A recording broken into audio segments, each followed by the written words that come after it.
Our first assignment together is a missing person commission. There's no need for combat or venturing into any hollows, so it's completely safe. Honestly, I can't think of a better way to test your skills.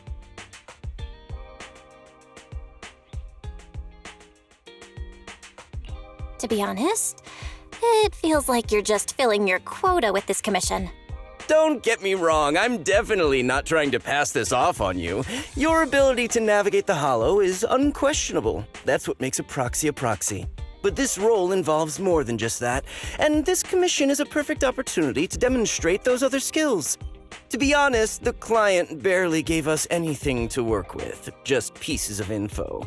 That's why this is a perfect chance to show off your skills in gathering intel, spotting details, and negotiating. All the makings of a top-tier proxy. You've made your point. Guess we can't refuse now. Let's see the job.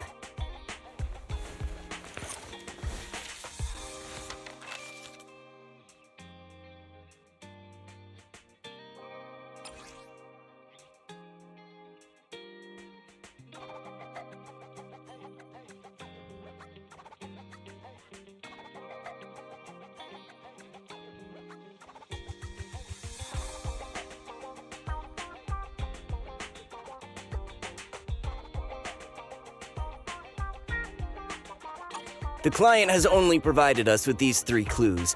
All we know is that the woman in the photo is your target. Just a photo. So even the client doesn't know her name, identity, or whereabouts? And what's the deal with the harmonica and the sheet music? The client doesn't seem to have any more info, though it's possible they just don't want to share. But the client did mention if you get stuck, you should try playing the sheet music with the harmonica. Well then, I'll leave this commission in your capable hands. Keep me in the loop if you make any breakthroughs. Just ping me on Knock Knock. A single photo and a melody. Feels like chasing shadows. Belle, where do you think we should start? Maybe we should start with Port Elpis. A woman with her eyes covered isn't exactly someone you see every day. Remember when we went to visit the sea? I'm pretty sure we spotted someone like that back then. Remember? I was in a bad mood that day, so you took me to the port to clear my head. We bought some fries, but you were so busy staring at that girl with her eyes covered, a seagull snatched them right out of your hand. Why do you sound mad? Now that I think about it, that woman did look a lot like the one in the photo. I was just a bit distracted. I didn't mean to stare. Next time I'll make sure to watch my fries more carefully. Well, thanks to you, we've got a lead now. Let's head to the port and see what we can find.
No luck on my end. Belle, did you find anything? I was wishful thinking to assume that a quick stroll through the port would solve this. But since we're here, might as well give the harmonica a try. Whether it works or not, you owe me some fries before we head back. I'll do whatever you say, but Belle, would you mind giving the harmonica a try instead? I'm curious to how it sounds. Wow, you sure know how to set me up. I'm telling you now, though, I can't promise what it'll sound like.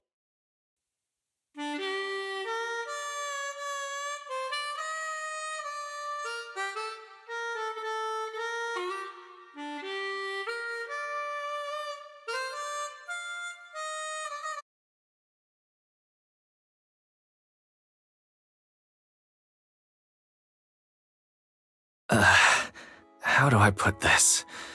It sounds okay once you get used to it. But nothing happened, so I guess we should just get some fries and head back. Excuse me.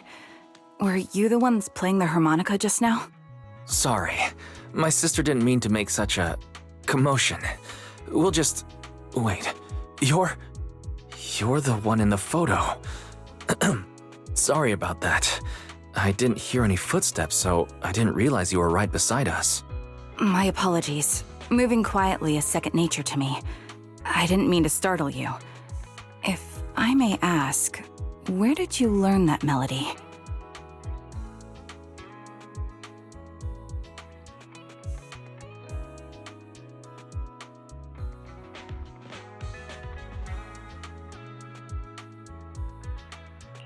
Well, the two of us are proxies, and this song was given to us by a client. We never thought it would actually help us find you. Our client is the one looking for you. Why don't we discuss the details somewhere else? I see. Please lead the way. I'd also like to meet this client of yours. Let's head back to the store. Okay, let's go check in with Shepard. Oh, I almost forgot. Your name is... My real name. I haven't used that in a long time, but I do have a code name. You can call me Charon.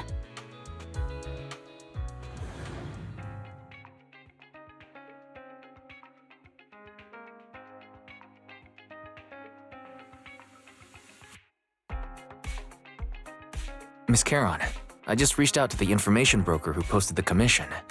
He should be here shortly, and you'll be able to meet the client soon. Please take a seat on the couch. I'll get you something to drink. Thank you, but please, don't mind me. By the way, the second row from the top on your TV wall, third unit from the left, it has a connection issue. You might want to check it out when you have time.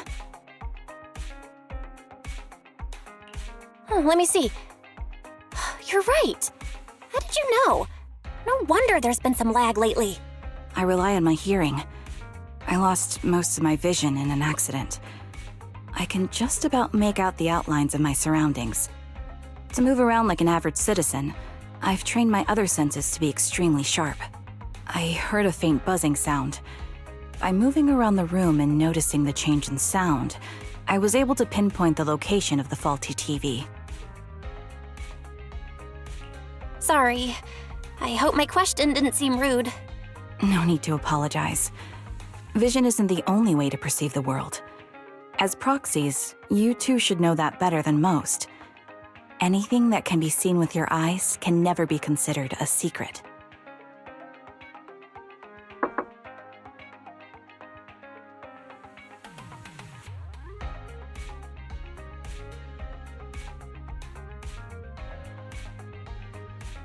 It's me again! You two found the target already? Wow, Phaethon, you guys are incredible. If you're always this fast, you could take on anything.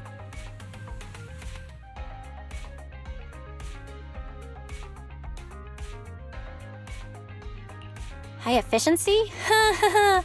It's nothing really. By the way, didn't the client come with you? Charon here would like to meet them. Where to start? It's great that you were able to find the woman in the photo, but there's a new problem. I can't get in touch with the client anymore. There's been no reply from his Knock Knock account since yesterday. I brushed it off at first, but there's still no reply today. Just when I thought he might have skipped town, his account suddenly sent me a location, the edge of a hollow. Who sends something like that in normal circumstances?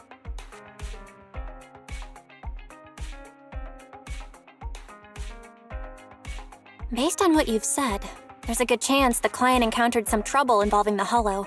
Still, it's too early to say for sure. Either way, I'll keep trying to reach the client. I hope he's all right. Let's stay in touch for now. We won't be wrapping up this commission for a while. Sorry, but I overheard your conversation. Could you share that location with me? If I investigate the hollow, I might pick up some clues. You're Miss Charon? No offense, but the hollow isn't somewhere just anyone can waltz into. Without a carrot or combat personnel, it's a death trap. You should wait. I'm a soldier. I served with the Eridu Defense Force under the Chrysoberyl Division. Even after retiring, I've made countless trips into the hollow. You can trust in my combat skills. The heart rates of you and the two proxies here seem to have just spiked. Don't worry. My military days are far behind me. I have no current ties with them. As for getting into the hollow, proxies, can I request your assistance? I don't know anyone else who could guide me. I'll pay the commission fee as best I can. If you don't want to be involved, that's fine. I'll think of something.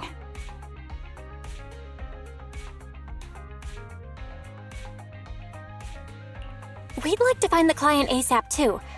I mean, who's gonna cover our commission fee otherwise? Besides, if we said no, you'd just head into the hollow alone, wouldn't you? How did you know? So that was your plan? You just remind me of how Wizen I used to be. So desperate to find someone that we didn't even care if we were ready or not. Well, since Miss Charon wants to continue to investigate, I'm willing to act as the proxy for no additional fee. You can relax, Shepard. I see. That works for me. With the client still unreachable, my hands are tied. Please, look into the hollow, and be careful. I'm really sorry for troubling you both. Finding this client is very important to me, so I may have acted a bit out of line just now.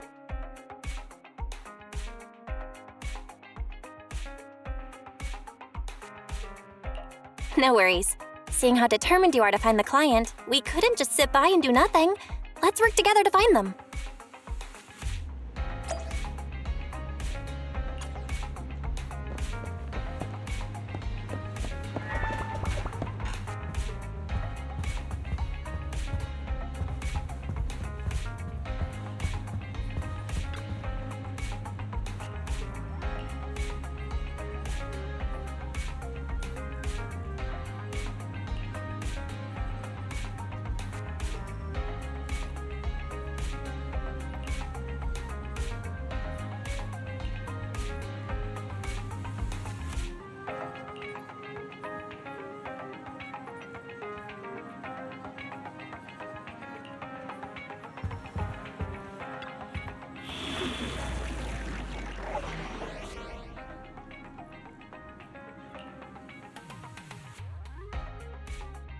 I've got your back.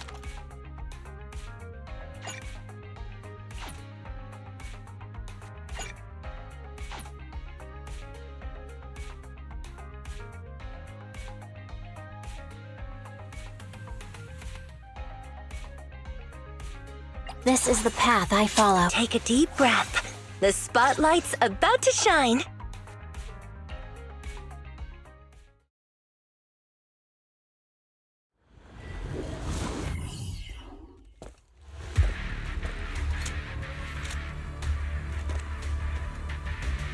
Miss Charon, I need some time to calculate the hollow route.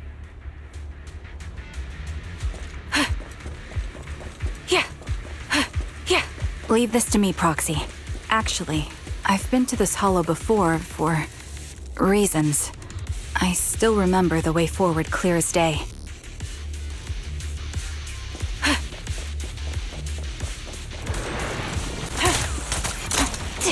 Oh? Well, why don't you wait just a little longer? Calculating a path doesn't take that long. Right. Focus. It'd be more efficient to retrace a path I've already walked. Please, the path ahead. It should be right around here. I wasn't here too long ago. I'll take the money. Sorry for being so presumptuous, Proxy. I got ahead of myself and made things difficult for you.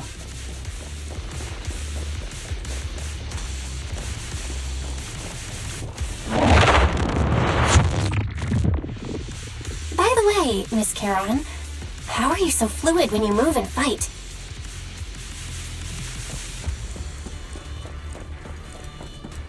Is it because of your sharper hearing and heightened senses?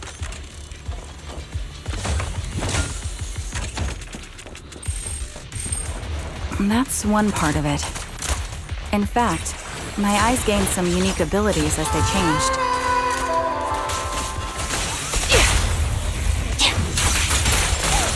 I can't see most things. Wait, something's up ahead. There's someone on the ground. Ugh, it smells like blood.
What could have happened? Who did this? Given the depth of the wound and the caliber of the bullet, the killer was a sniper, just like me.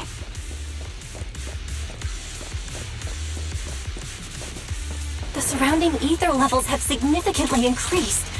What's going on?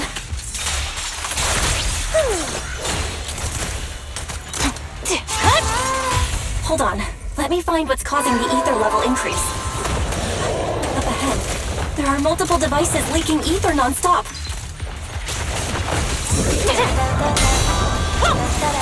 Time to pin them down.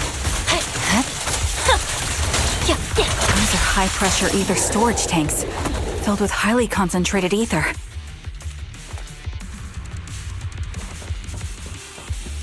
The stage is mine. As soon as the valve is opened, the ether will flow out at a fixed rate.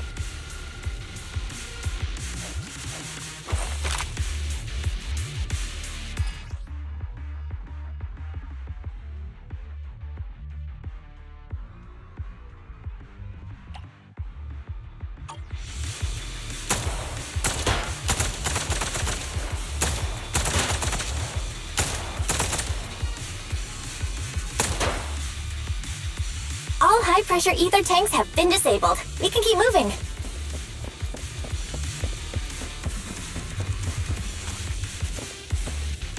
Wait, Charon. I'm detecting 4 life forms up ahead. Let's go take a look.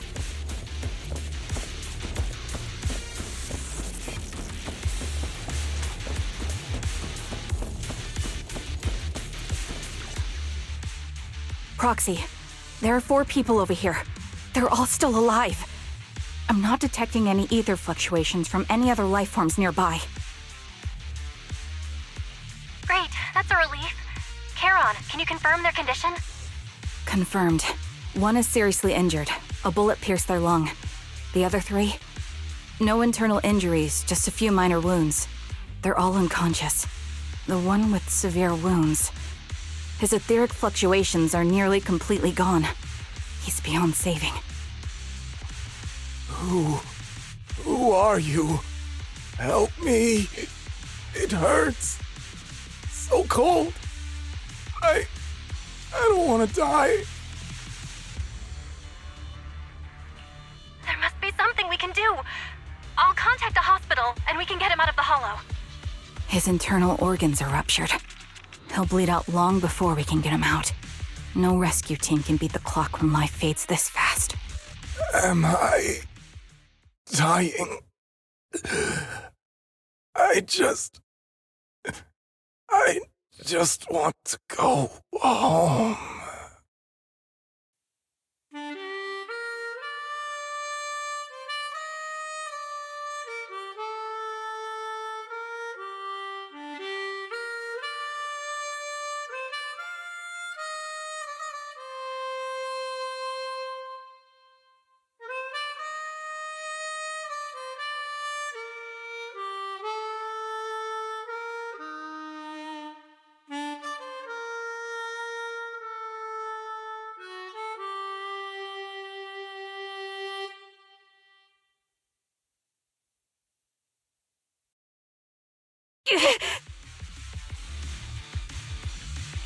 Charon, what's wrong? It looks like you're in pain. I'm fine, don't worry about me. As I mentioned before, these eyes of mine have their uses, but they bring just as much inconvenience. The rejection reaction you saw just now was one of them. Staring into death. It's not something I handle well. My head. Where am I? Who are you people? I remember now. There was a madman, a lunatic who tied me up and dragged me into the hollow. You're not. I'm not the lunatic you're talking about. Can you stand? There are 2 more unconscious survivors here. If you can, help us carry one of them. Let's get out of here together. Leave? We can leave this place? What about that lunatic who shot at me from the shadows?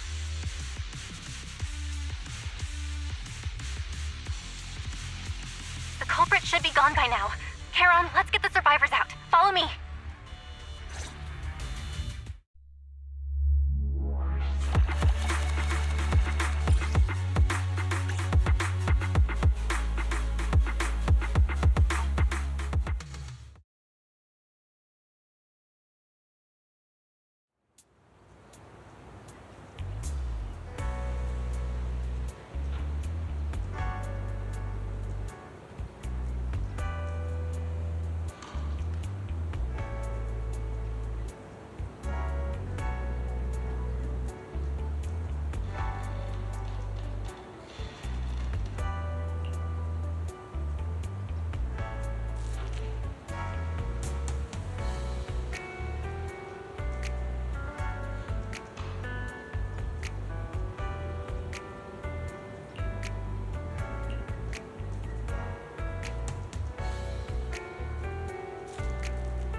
Thank you all for assisting me, even though I'm a stranger.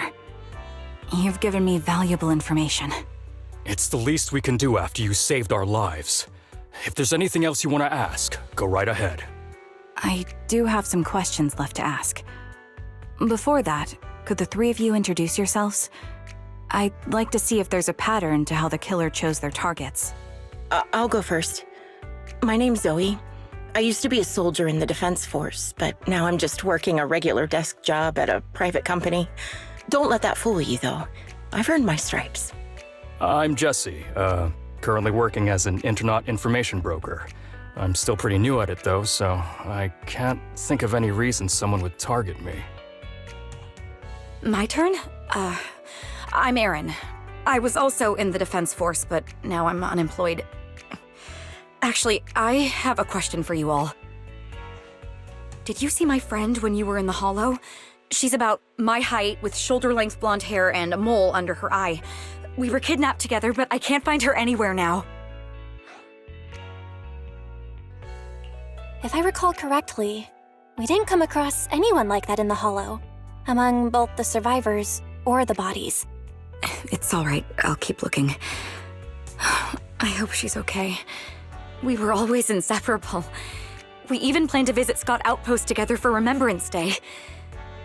I never thought something like this would happen. Remembrance Day? What's it about? As the name suggests, it's a day organized by the Defense Force for the families of deceased soldiers and veterans. People gather to mourn their loved ones who died in the fall of the old capital and find comfort in each other's company. I didn't know the Defense Force did that. Huh. Maybe I should go check it out. If I can't find her anywhere else, I'll head to Remembrance Day alone. Maybe she'll show up there. Was your missing friend also a member of the Defense Force? Yes, she and I were in the same squad. Obsidian Division's Kartis squad.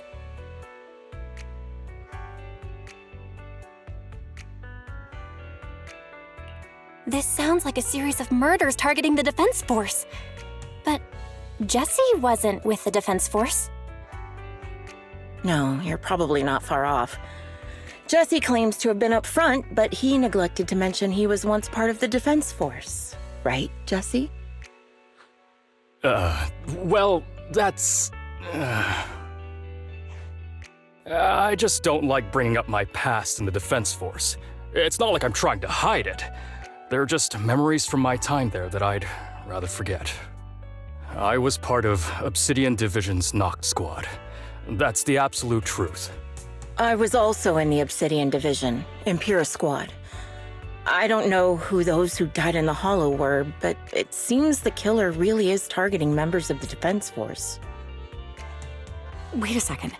If I remember correctly, during the fall of the old capital, didn't our three squads work together on a mission outside Hollow Zero?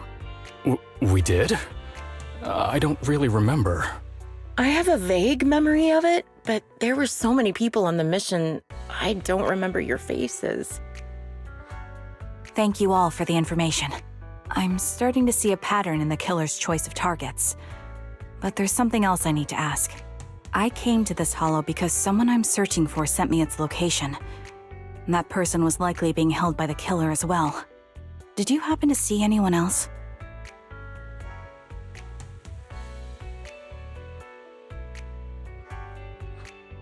You're not giving us much to go on.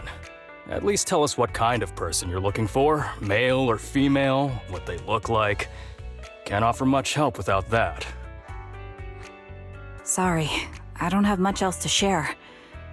Even so, if any of you remember anything else that may be useful, please let me know.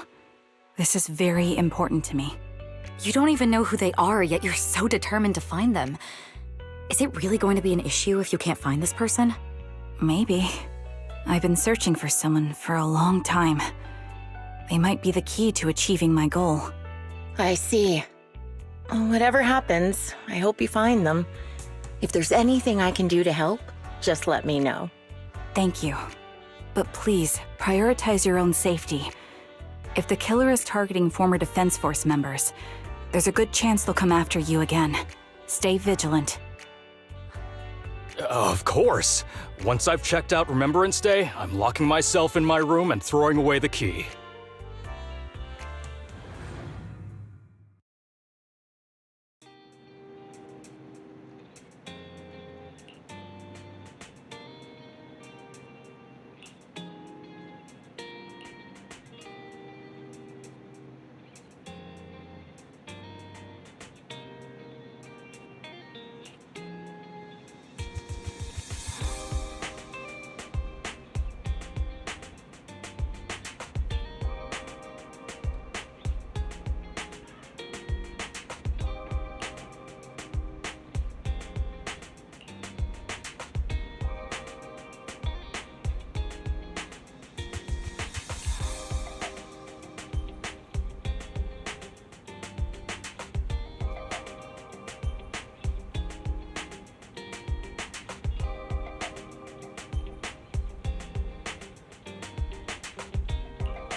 Phaethon, you've already been to the Hollow and made it back safely?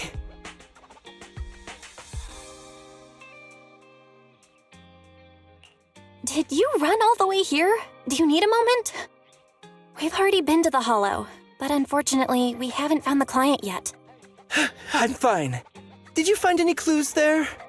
There were traces left behind. Signs of a kidnapping. It's very likely the client was involved.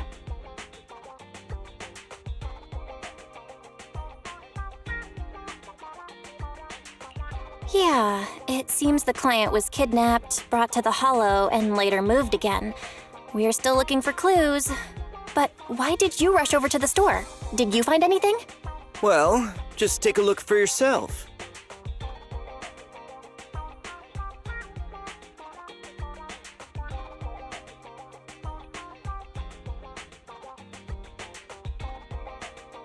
I checked a map of New Eridu.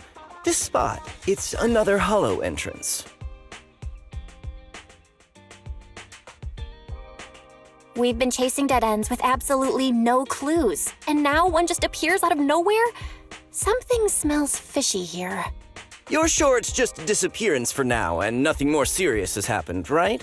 If that's the case, the situation is still manageable. No matter how shaky the clue is, let's keep investigating. Just be careful. Any casualties, and this will become something beyond our control. At that point, stop the commission and contact me. I'll bring in some professional Hollow experts to deal with the situation.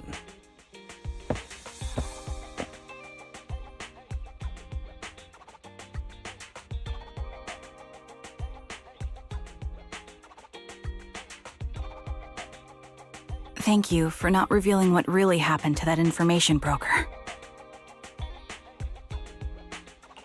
Don't mention it. But I have to ask, why are you doing this? Calling for help might have been the safest way to handle the situation. The killer is a sniper who has no qualms about taking lives. Judging by the victim's injuries, it's clear they know how to deal a fatal blow and how to inflict pain without causing death. Most Hollow Raiders lack experience dealing with snipers. If they encounter the killer, it's likely to end in a difficult fight, or worse, casualties. And besides, asking for help from others would only delay the search. The client is at risk right now, so I think we should follow the clues and enter the Hollow as soon as possible to ensure their safety. I helped you keep this from Shepard, but I have to admit, it's just too dangerous. What if this lead is a trap? Who even knows who's really behind the client's messages anymore? I understand, I really do. But what if we're late and something happens to the client?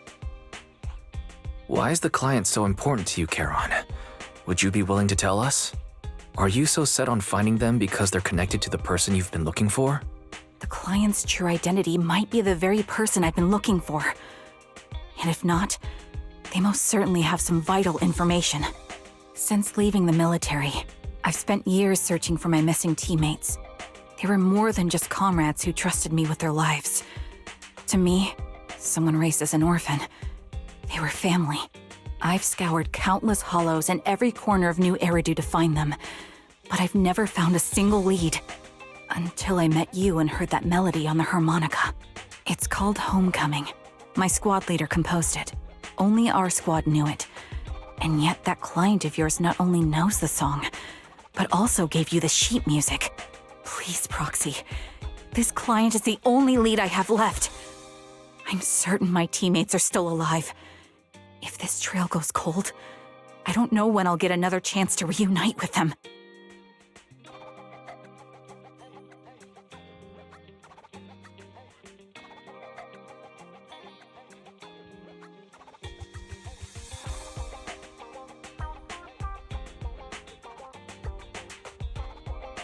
I get how anxious you must feel.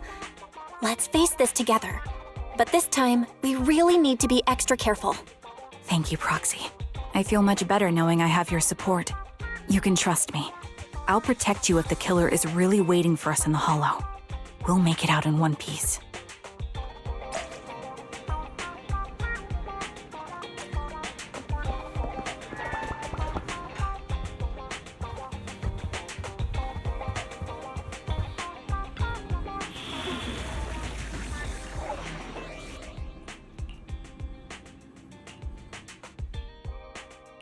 I am the Eye of Obel.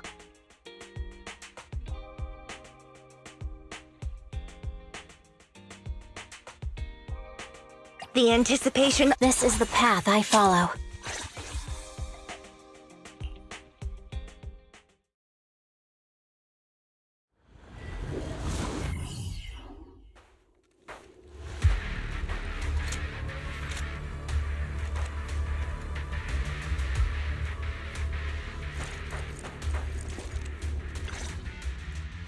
Proxy, look at this. A communicator left right at the Hollow's entrance. Why is there a communicator here? It doesn't look like it was randomly left behind. There's hardly any dust on its surface, which means it was only placed here recently. It looks like someone wants us to use it. Oh, such decisiveness. Following random location info without even thinking twice. I'm glad, Sniper of Liar Squad.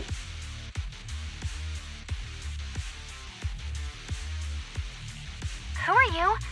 And by Sniper of Liar Squad, are you referring to Charon? Sniper. Or should I say Charon now? Haven't you shared your past with our dear Proxy? If introductions aren't your strong suit, I'd be happy to show you how. You can call me Grim Vulture, the one behind this string of murders. You see, I've been working my way down a list, crossing off names. And now, Charon of Liar Squad, your name is next. Looks like you've done your homework on me. Just because my presence interfered with your plan, you've decided to take me out for good? I thought you were just going to be another obstacle in my way. And now, with you in my sights, this must be some kind of destiny. I'm not sure what you're referring to, but I'm looking for someone. Given that you're waiting at the Hollow entrance they shared, I'm guessing you have them. If you hand them over, perhaps we can make a deal.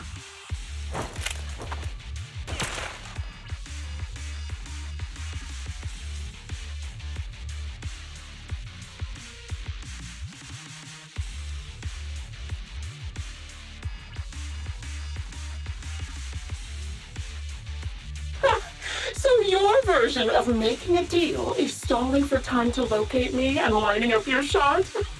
Can't say I'm surprised. After all, that's exactly what I plan to do too. You seem to have rather unique eyes, but you'll never get the chance to hit me. After all, no one's better at counter-sniping than me. Seems talking won't resolve this, but I'm not averse to using force. Now that's the spirit! If you're looking for someone, why not search the Hollow for clues? Providing you can survive both my attacks and those of the Ethereals, of course. Oh, and I've prepared a little gift for all your trouble. I hope you still have that determined look on your face after seeing it.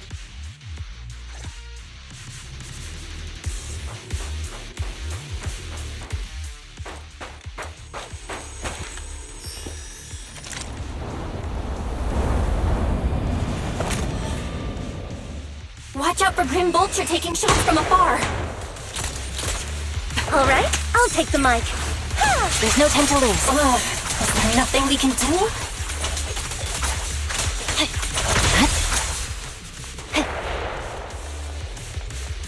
I found a box. Something feels off about it.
You still remember what's inside the box, right?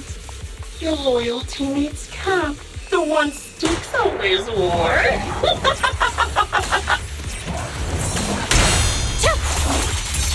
Take the shot. Curious as to how he died? I'll tell you.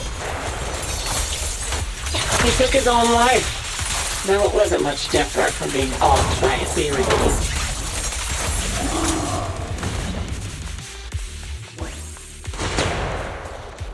Ethereals had almost completely taken over his body. Another high-pressure ether tank. And a lot of ethereals have already been drawn to it. But my song needs every...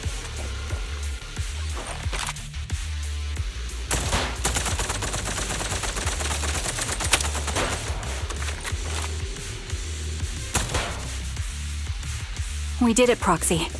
Let's keep moving. I want to catch that murderer as soon as possible.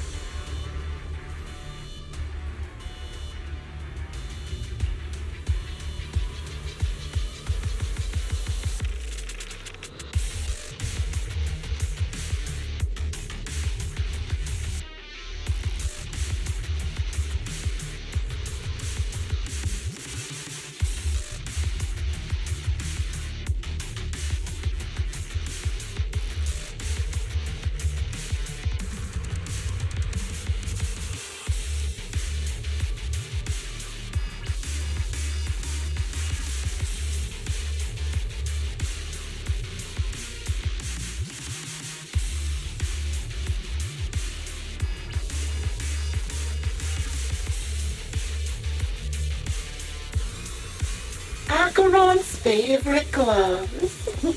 It wasn't easy getting my hands on them. As expected of such a famous, beautiful commander, even her gloves are stylish. The enemy is ambushing. Such a pity. In the end, both her hands were missing. Oh, don't you think that's a shame, little sniper?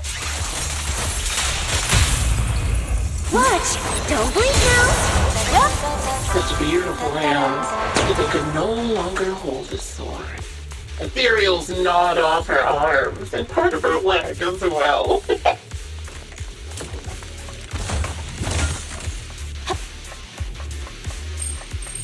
But she still had some backbone. She stood tall, even in death. To lose. Copy. It's just as I said. She died from multiple fatal wounds. Even the most beautiful flower will wither without protection, won't it?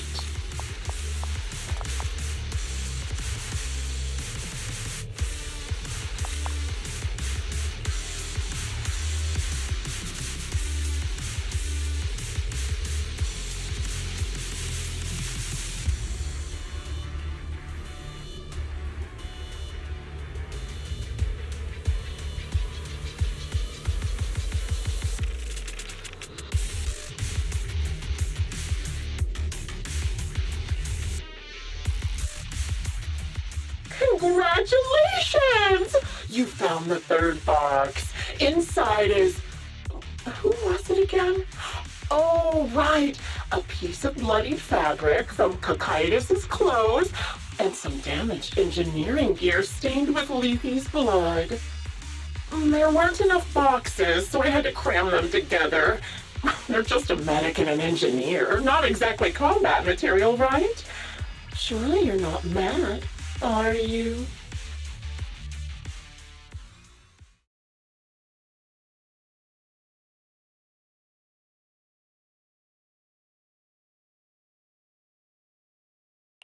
Enough already! Using her squad mates? Her family to mentally torture her? That's vile. How much longer are you planning on doing this? Oh dear, did I go too far? My sincerest apologies. It's just, watching you plunge headfirst into my trap was so entertaining. I may have gotten a bit carried away, you know? Relax, the person you're looking for isn't here, and those are just fakes. I didn't actually take them from her comrades. Her comrades are long since corpses in the hollow, after all. How could I possibly have gotten hold of their clothes?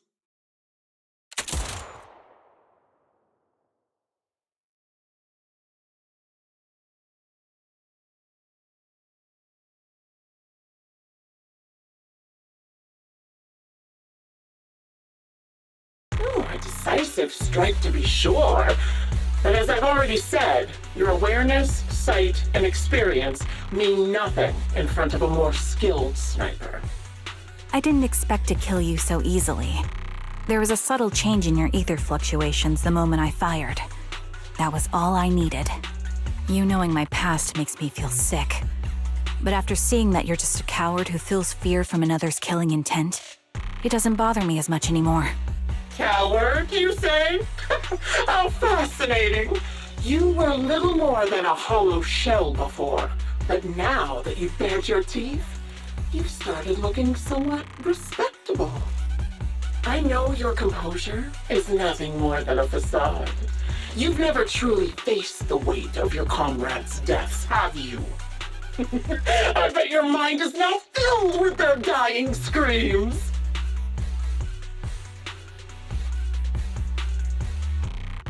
Charon and I both believe her squad is still alive. You can drop the act. Why are you so fixated on Charon? Just because she used to be in the defense force? She has nothing to do with your target. Nothing to do with it? Then why don't you go ask her about it?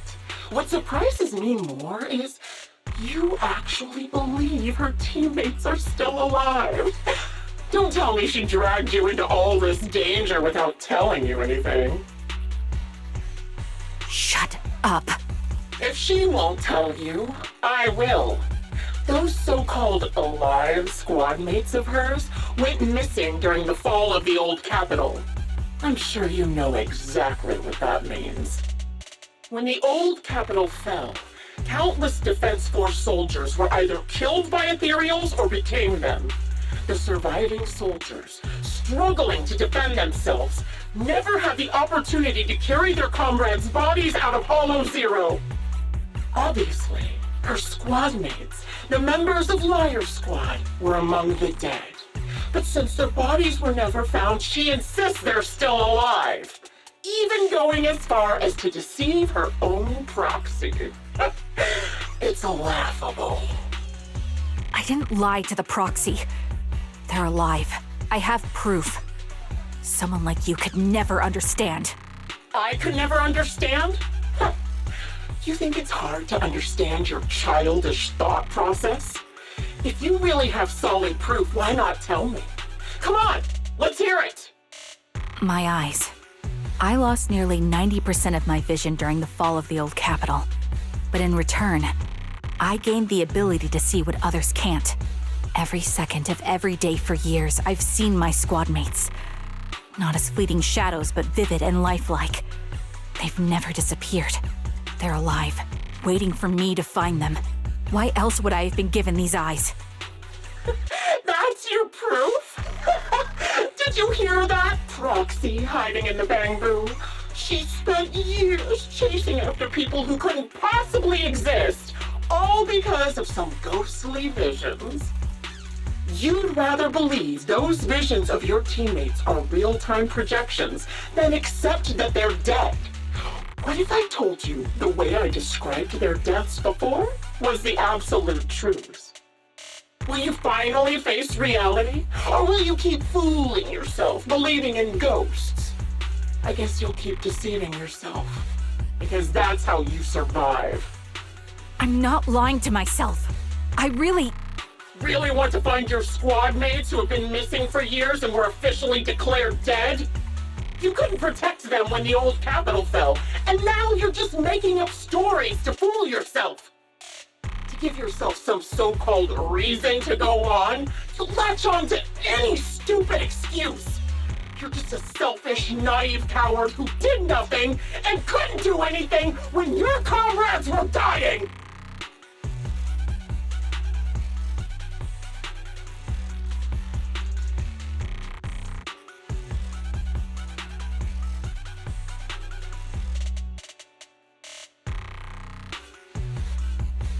Giving up already?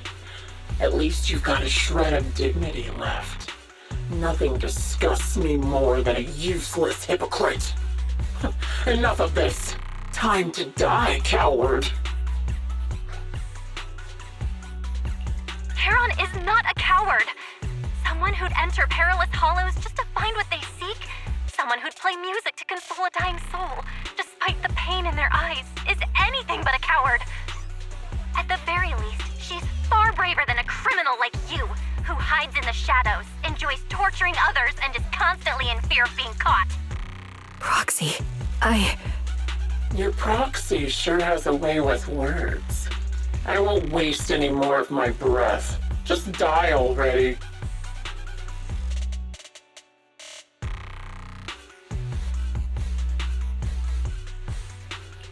I've completed analysis of the surrounding fissures. Charon, snap out of it. We can use that fissure to escape. Fissures? When did you... Still trying to play tricks.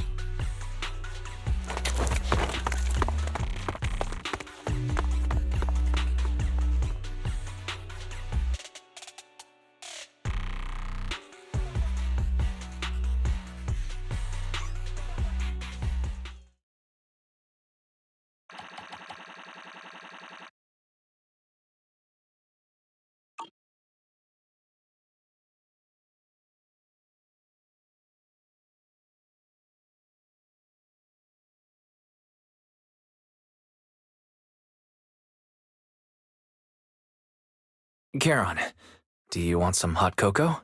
I'm sure you're exhausted after such a tough fight. You should get some rest. thanks, but I'm fine.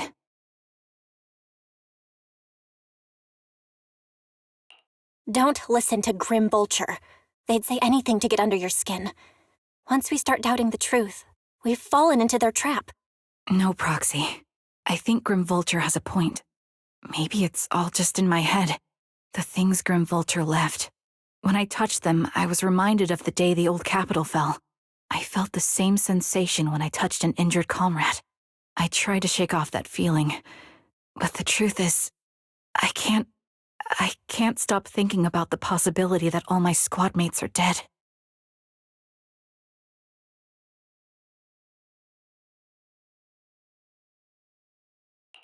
Would you be willing to share more?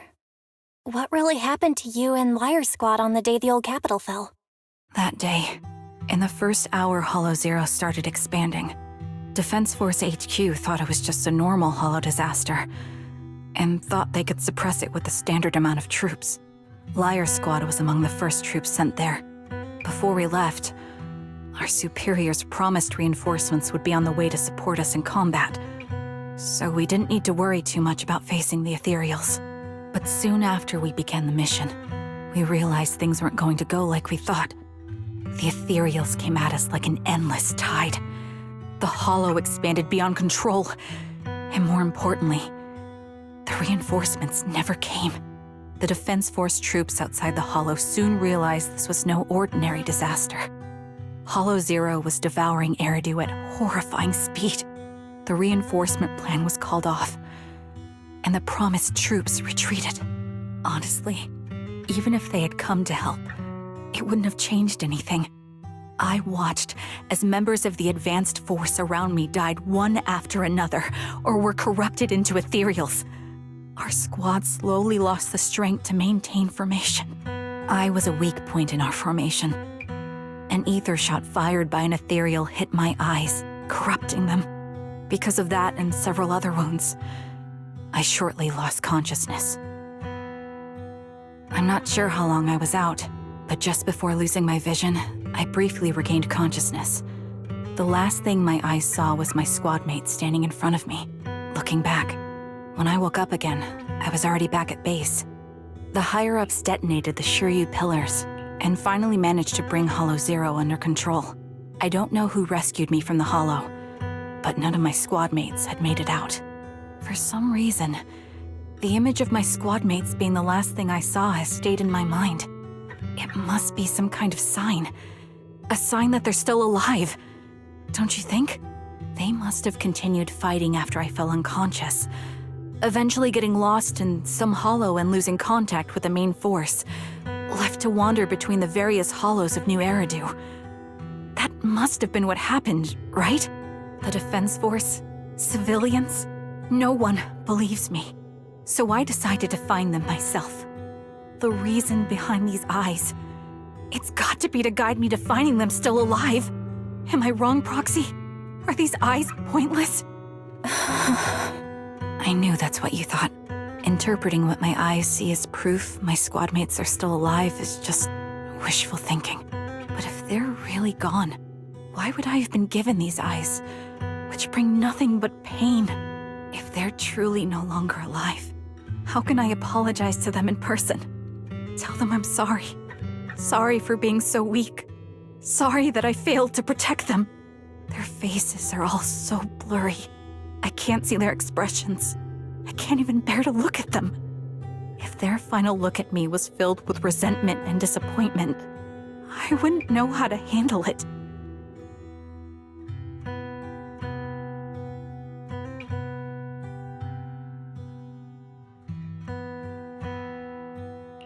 Charon, listen to me. Even if everyone else thinks you're wrong, Wise and I will never dismiss your determination to find your squad mates. You don't need to make any justifications, because someone close to us is missing too, and we desperately hope she's still alive. Even if the whole world doesn't understand, we will never give up. But I also think being consumed by this obsession, unable to move forward, that's not what those who matter to us would want. Belle is right. Listen, Charon, you're such a kind person. Maybe that's why you feel responsible for protecting everyone and blame yourself when you can't do enough. But you don't have to carry it all on your own.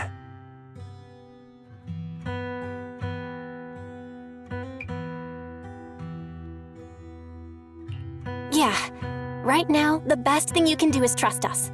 We can be sure that Vulture hasn't killed the client yet. As long as we have that lead, there's still hope. We'll support you. No one can dismiss your determination or will. No matter how things turn out, we'll stand by your side and we'll face it together. Proxy, thank you. I feel better now.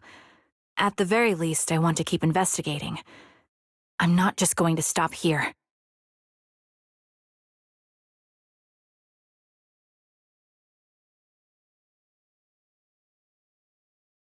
Sorry to disturb you at this hour. Did you go investigate that new hollow? How's it going? Oh, never mind. The client just shared a new location with me on Knock Knock. They're pretty eager, huh?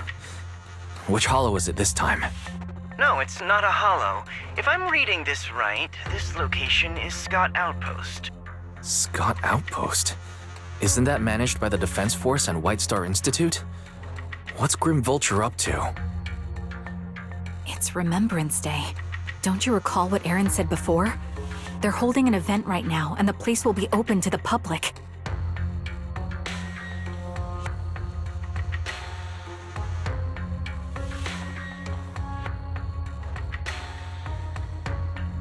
So, they're not trying to lure us into a hollow this time. What's the deal? Are they trying to taunt us? Whether it's a provocation or a trap, I'm not missing any chance to face Grim Vulture. Proxy, will you go with me?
Miss, I'm sorry for being mean to you before.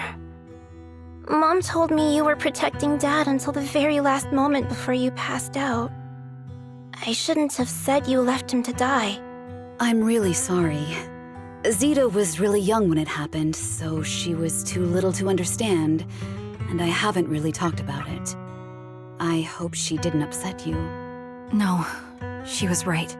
If only I'd been strong enough to take down most of the Ethereals, maybe they wouldn't have ended up in that situation.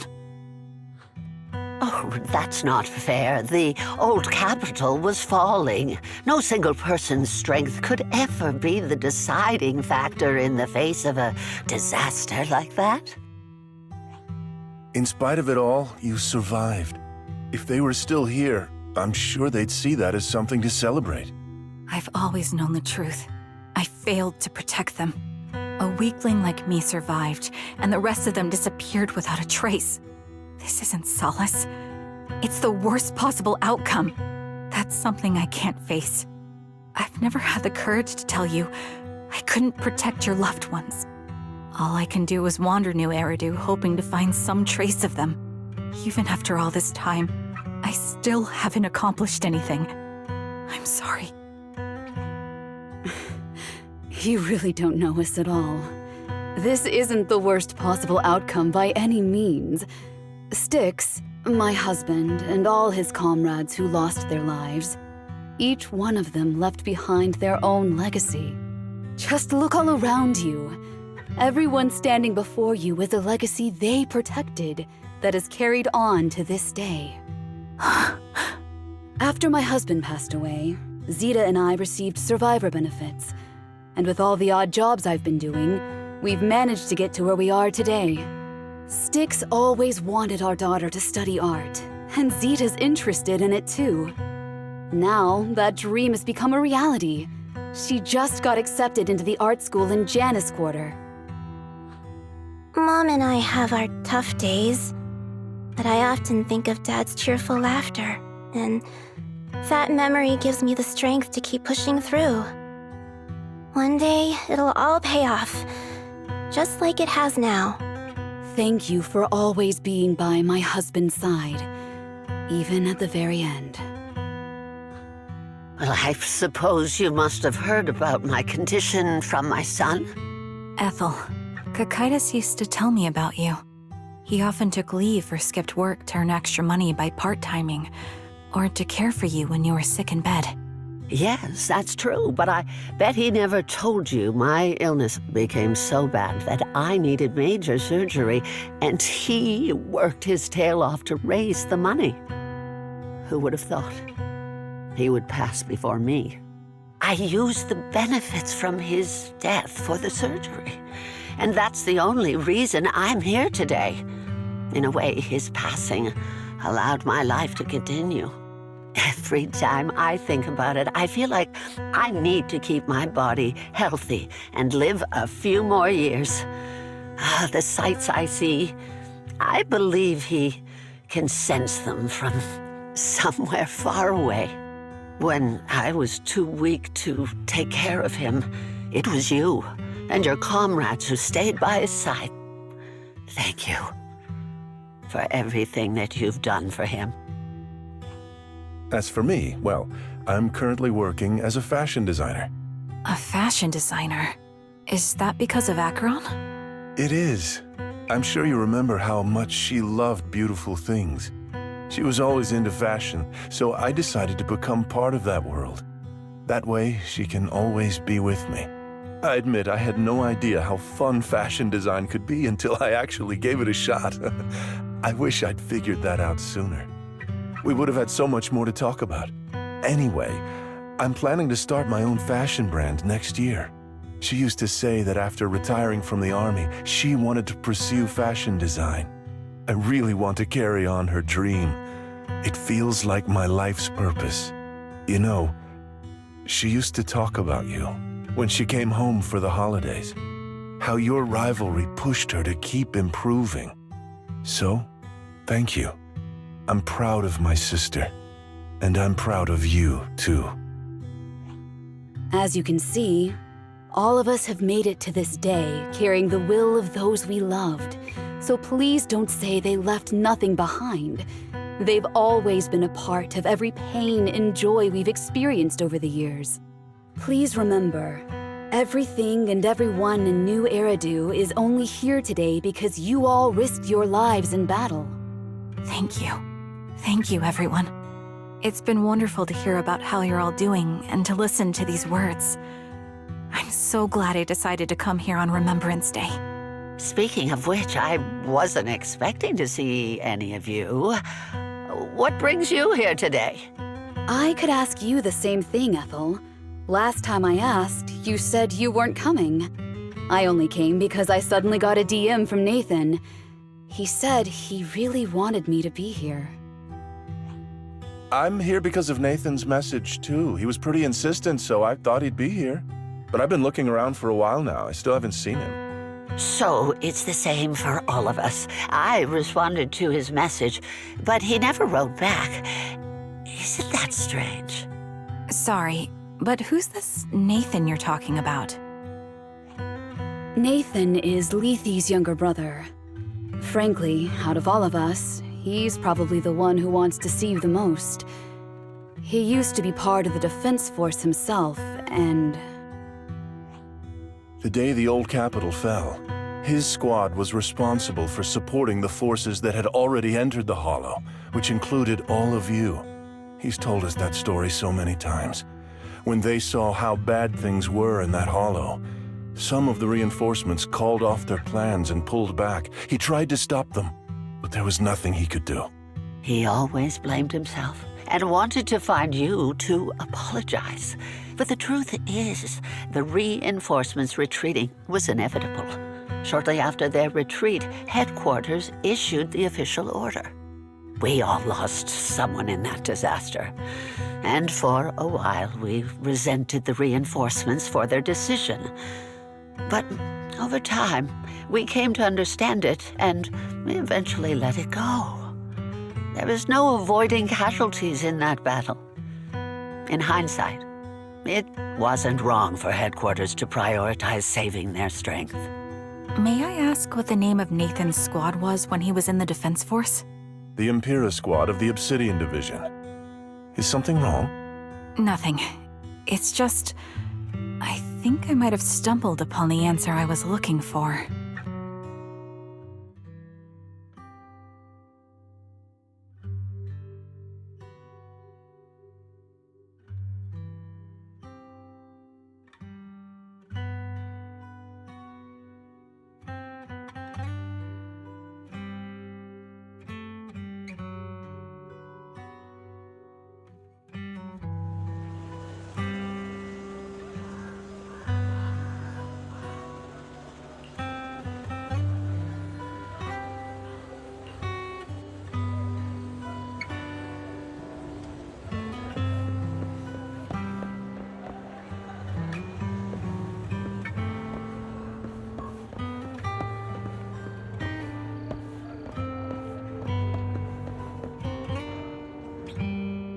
Is that Zoe on the podium?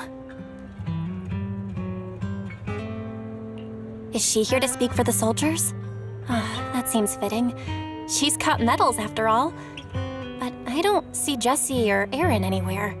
Didn't they come? Everyone please, quiet down. Zoe, of Nemesis Squad, a representative of the veterans, will now deliver the Remembrance Day speech. Hello, everyone. I'm honored to stand here and speak on behalf of all of the soldiers of the Defense Force. Today, we gather to commemorate Remembrance Day, a day born from the tragedy of the old capital's fall. Many of us lost relatives or friends in the disaster, and I am no exception. Every member of my squad perished in that battle, leaving me as the only survivor. Losing the friends you cherish to the Hollow is a pain that never fades. It's a sorrow that will stay with us, now and forever. However, to the families of the fallen soldiers, Hold your heads high with pride for your loved ones who gave their lives.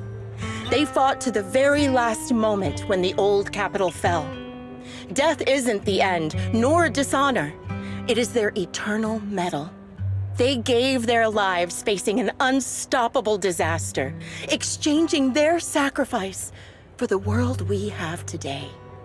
In doing so, they fulfilled their duties as soldiers to perfection. Without the blood they spilled, Eridu would not have endured, and new Eridu would never have risen from the ashes. In honor of the wishes of the departed, look ahead, people of New Eridu. Our thoughts and remembrance of those who passed will be carried in every flicker of candlelight and in every bouquet of flowers.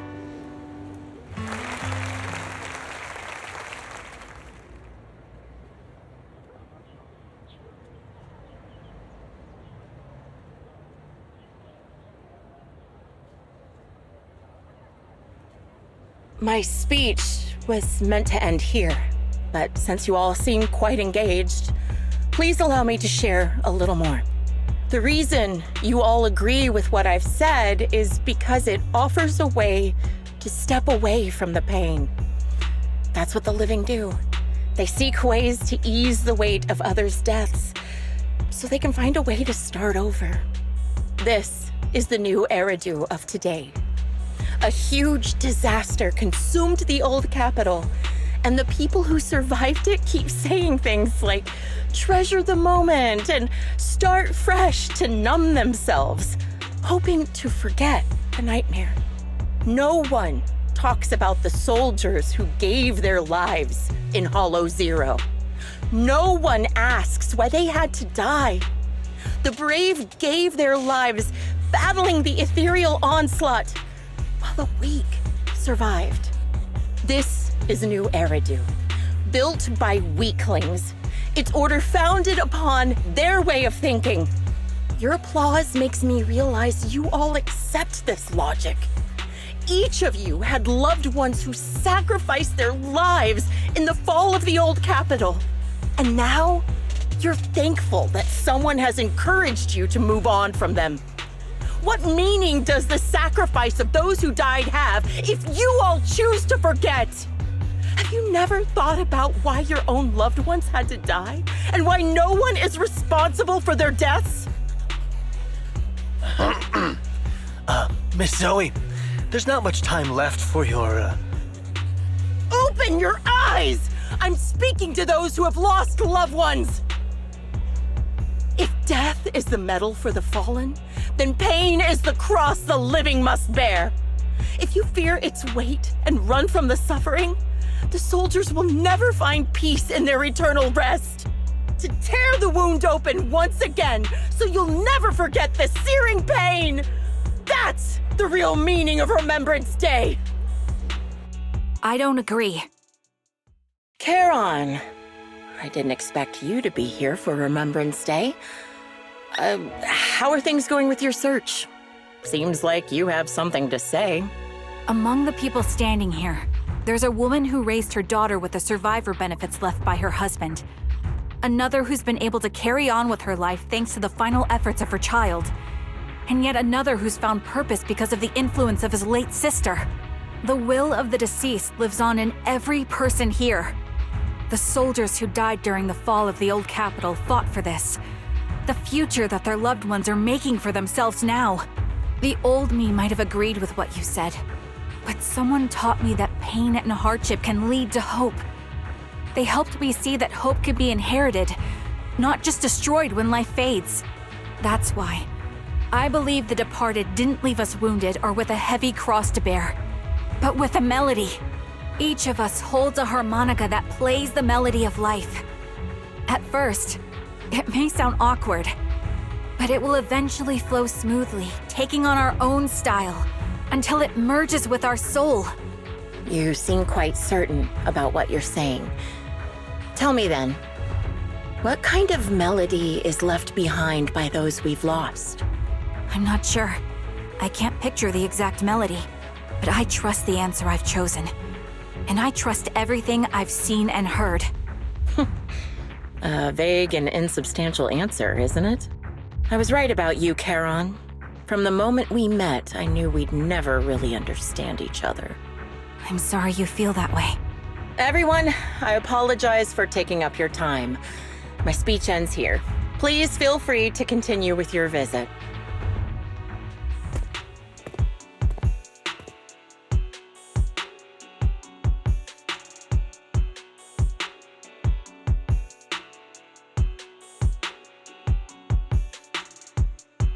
What do you think, Proxy? Something was definitely off about her just now. And the things she said, I'm starting to get a really bad feeling about this. You mean about her real identity, right? Looks like we're on the same page. Shielded by her identity as a decorated soldier, she seemed pretty confident that we wouldn't confront her directly on military ground like at the outpost. She arrived so brazenly and left without a care. If I'm right about this, she'll be trying to contact us again in no time.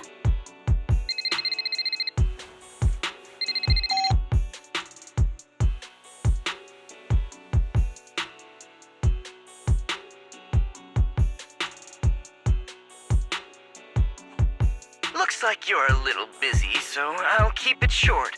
The client just sent me a location via Knock Knock, along with a picture of several unconscious, tied-up individuals. I'll send you the location shortly. It should be an entrance to the Hollow in Port Elpis. At this stage, I don't have any further requests. My only hope is that you'll proceed with caution. A location with a picture of the hostages. Looks like Grim Vulture is losing patience and wants to put an end to all this.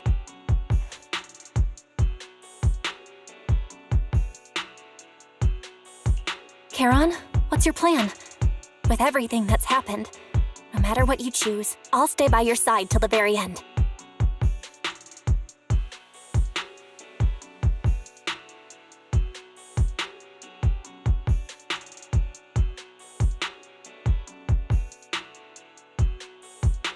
I've made up my mind.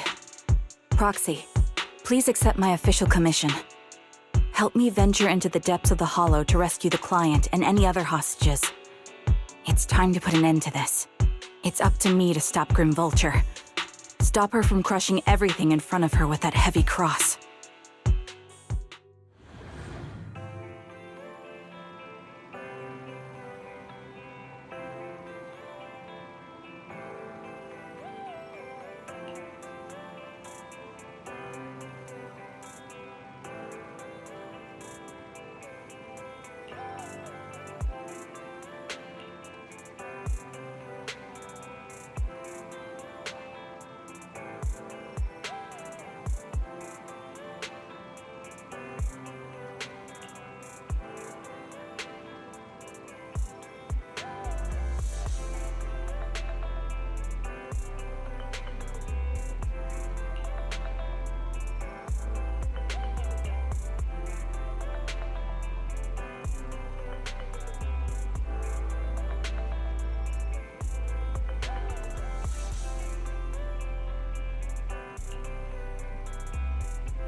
I've got your back.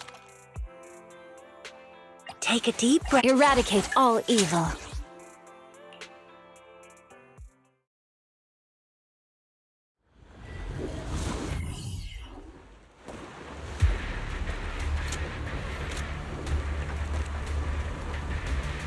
Charon, look! Another communicator.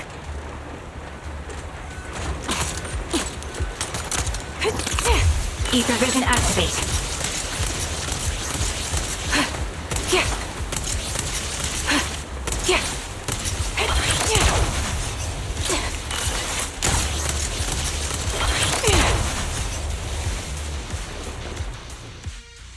Another communicator. It's a bad habit for a sniper to be so talkative. Oh, really? I think it's rather good for my mental health to witness in real time how my target becomes desperate and gives up their struggle. Do you really still need to disguise your voice? I thought you didn't want to hide anymore, Zoe. You're right. Seems there's no need for secrecy anymore. I, Zoe, the sniper known as Grim Vulture of Nemesis Squad, send you my regards. Zoe. No. Grim Vulture. You, like me, were one of the advanced troops deployed to suppress Hollow Zero right after the fall of the old capital, right? Noct, Kartess, and Impera Squad. So far, all the victims have been members of these squads. They were initially supposed to enter the Hollow to reinforce the advanced troops. Nemesis, your squad lacking reinforcements, lost everyone except you in the fall of the old capital. You blamed their deaths on the absence of reinforcements and sought revenge on them. That's my conclusion. Just like me. The fall of the old capital left you entirely alone. A sniper, the sole survivor, a mere pawn abandoned by the military. Don't you think we're very much alike? The Impera squad member, Nathan, the one you're searching for, he pleaded with me to let him go when I was about to kill him, saying he had to see you no matter what. That's how you caught my attention. I let him live to get all sorts of information on you. I was so curious about you that I even set a trap, disguising myself as a victim to get closer to you. It turned out we share the same story. We even got the same PTSD symptoms. After all these years, we still see images of our teammates before they died. It's impossible to erase them from our minds. It's just, you use ridiculous fantasies to numb yourself, chasing after illusions of your squad mates. Well, I can't afford to be as naive as you.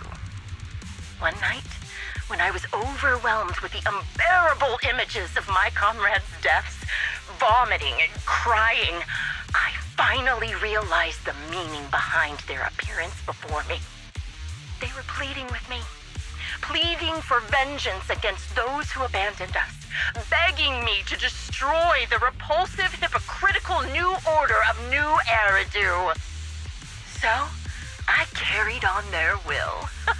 I began kidnapping targets and sniping them in the Hollow, watching as they became corrupted and died in despair. Do you really think this is what they'd want? What else? Would they want me to be like you, playing at a game of finding my missing squad mates, accepting their deaths when I'm done playing, and then forgiving the very enemy who killed them? What a noble and virtuous gesture! Forgive on behalf of fallen comrades, coexist with New Eridu's order, and live peacefully among cowards. It's precisely because you and I are so similar that this hypocritical and cruel attitude makes it even harder for me to forgive you. After our first conversation, I was certain I must end your life myself to prove I'm right. That's exactly what I wanted to say to you, too. Because we've suffered the same hardships, I can't accept the path of destruction you've chosen. Jesse, Aaron, Nathan, the client I've been searching for, and any other targets of revenge you've set your sights on. They all feel regret and struggle over the choices they made back then. But you can't see any of that. You didn't target the higher-ups who misjudged the situation, the dangerous ethereals who killed your comrades, or the ones responsible for the fall of the old capital. Instead, you went after the easiest targets. Grim Vulture. As a sniper of the Eridu Defense Force, you have failed in your duty. To preserve the will and hope left by my comrades, I'm going to put an end to your actions right here. That suits me just fine. A sniper should let the gun do the talking. Make it to the deepest part of the Hollow alive, and I'll meet you with nothing but raw malice.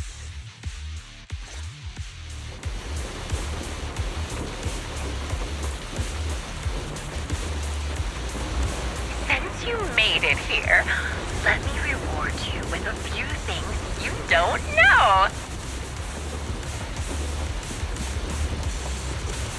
Noct, Cartus, Impera, and many other squads. Did you know the reinforcements that were meant to back us up ended up deciding to retreat? Hard waiting. Relying on a show of hands to vote, isn't that ridiculous? Our lives were discarded in such an absurd way, like a kindergarten election for class monitor. Jesse and Aaron, do you have them too? Or are they already?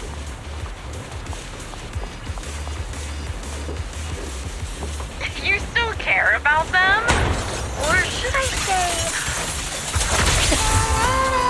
It looks like I haven't made enough of a threat to your life if you still have the time to worry about them. The wind and rain are picking up. This extreme weather is perfect for sending you to your grave. See? No one will hear your screams and cries as you die. Support in position. I'll pierce right through. By the time the rain stops, the only thing left will be your cold corpse.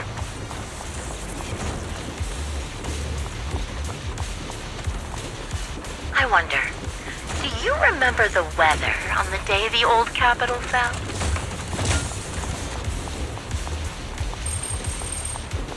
It wasn't heavy rain like now. You made it to this part of the Hollow. Such determination deserves praise! Now, it's time for the final showdown we agreed on.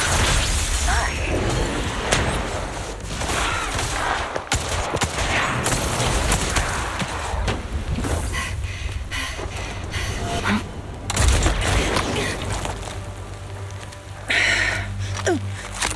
The real failure as a sniper is the one who's been forced into a corner, like you!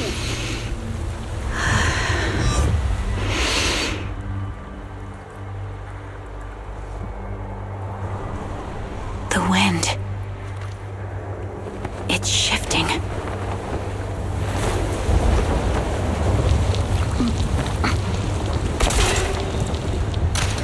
I won't fall for your distractions so easily.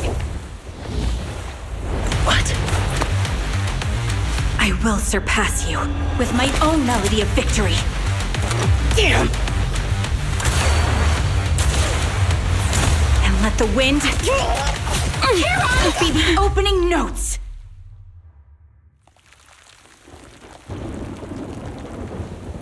Charon? No! Wake up! Charon! What's this?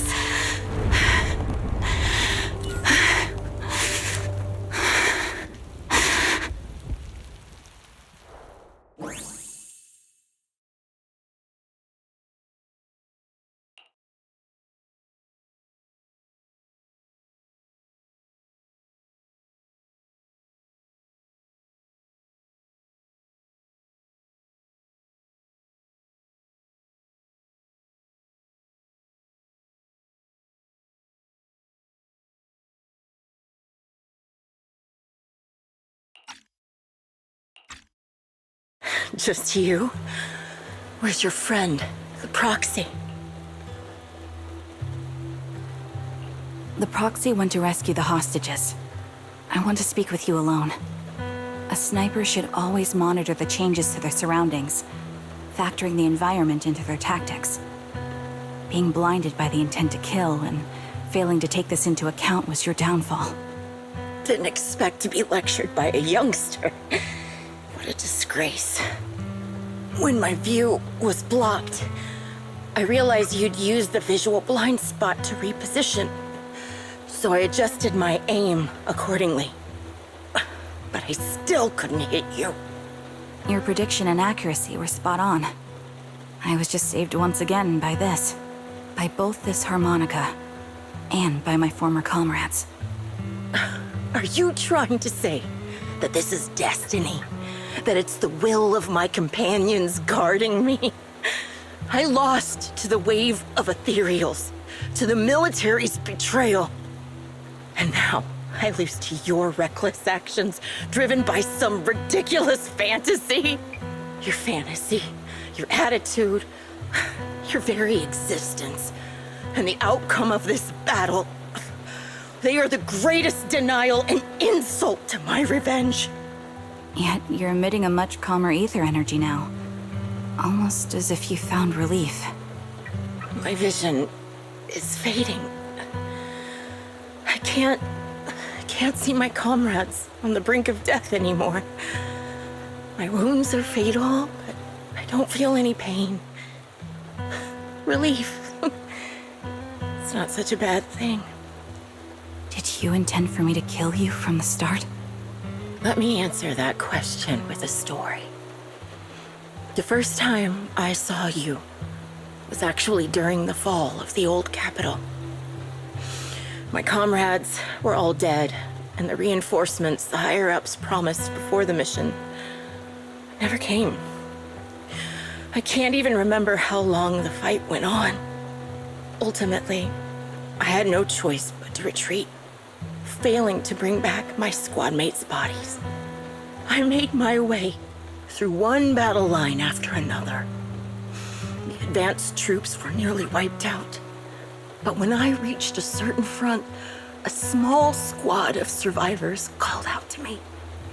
Few people can still stand after such severe corruption and injury, but all 5 of them were still fighting. They were protecting a girl who had lost her sight and fallen unconscious while searching for a way out of the hollow. They told me they were beyond saving, and if I planned to retreat, I must take the girl with me. I couldn't turn down the last request of a group of heroic soldiers about to die in battle. Your comrades entrusted your life to me. I was the one who brought you out of the hollow. You already know what happened afterward. It didn't take long for you to leave the Defense Force after you came to. Just like me. I developed PTSD so intense that sometimes I couldn't even hold a normal conversation.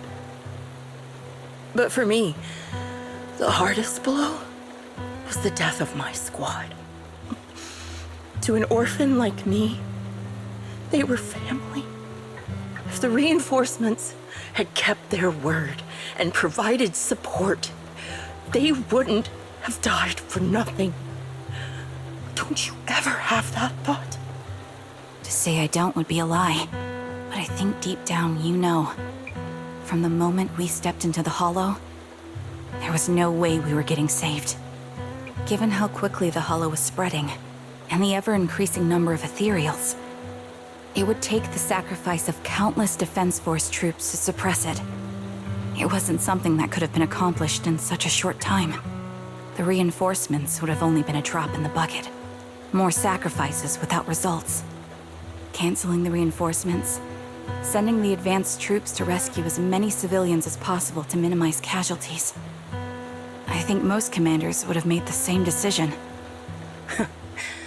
Objective and cold logic. I understand it, of course. But when you see members of the reinforcements living happy lives years later, can you still keep your composure?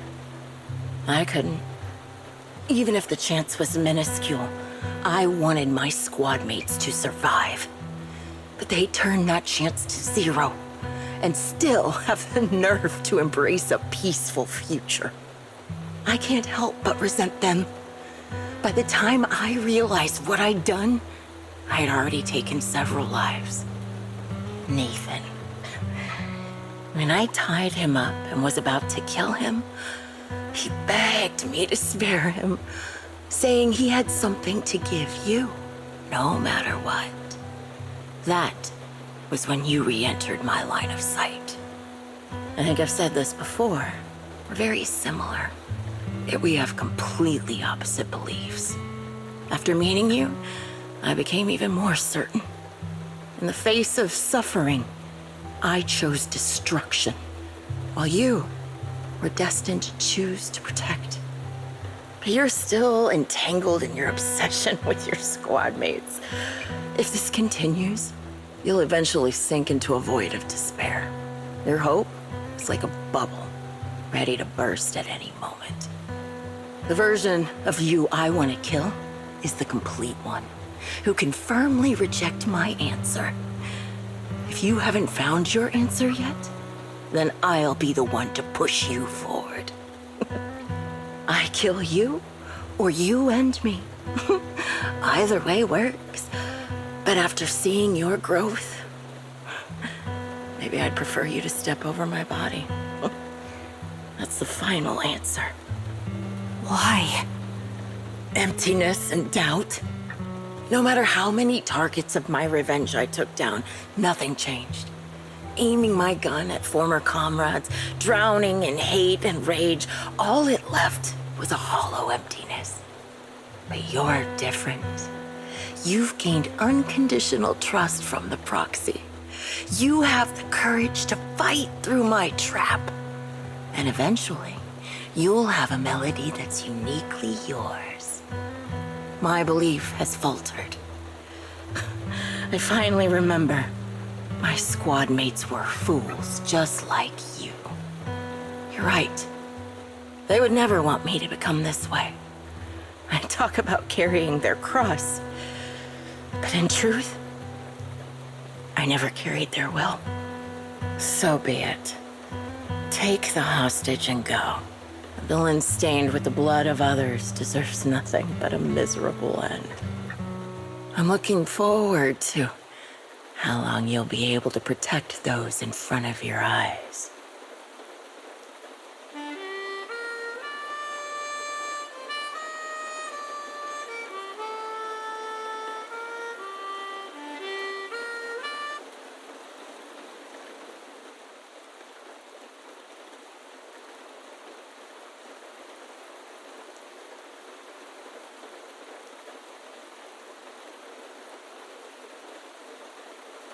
It can still be played after taking a bullet.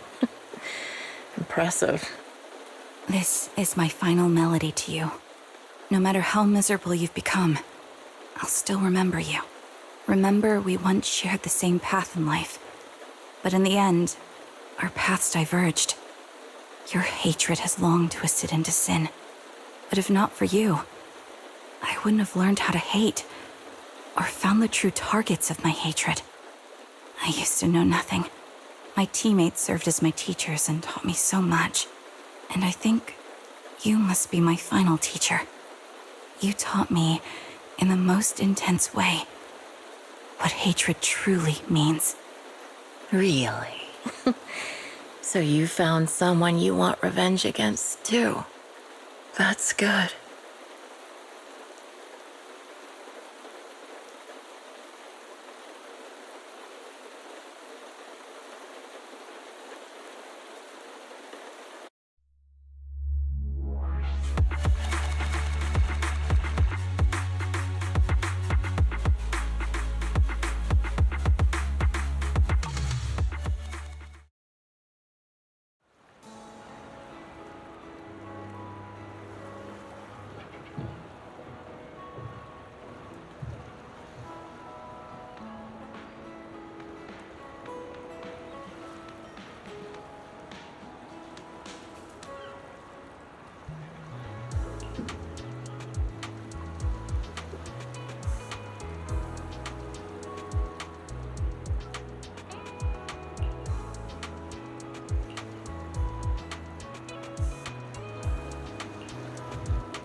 So you're the sniper from Liar Squad. It's nice to finally meet you. And you must be the one who's been searching for me. Nathan, the younger brother of Lethe. It's good to see you safe and sound. That's right. I'm sorry for causing all this trouble. I nearly cost you your life, becoming a target of a victim from the fall of the old capital. Maybe that's what I get not helping my brother and the rest of the defense force back then. When the reinforcements decided to retreat, I spoke out against it. I had family among the soldiers already in the Hollow, but I didn't have the courage to take that step. The one that might have cost me my life. I'm sorry. You don't need to feel regret or apologize. The outcome wasn't something you could have controlled. You cared deeply for Lethe, and even today you still think of him. To someone like him, who always cherished family, that's more than enough. Thank you. I heard you've been searching for the members of Liar Squad all these years. I'm nothing compared to your determination. Thank you for everything you've done, but please stop the search. It's time for you to start living a life that's truly your own. I hate to say this as a family member, but back then, they were already... I know. You don't need to say it. I've been drowning in a fantasy of my own making for years, but it's a fantasy that kept me from falling into the abyss. Nathan, Grim Vulture told me you have something you want to give me. Is that why you commissioned someone to find me? Yes. After learning about the bond between you and your squad, I knew I couldn't live with myself if I didn't get this to you. So I got on my knees and begged Grim Vulture, even playing this recording for her, hoping it would move her. Regardless of how things unfolded, what matters is that it wasn't destroyed, and I'm here, alive, to hand it to you.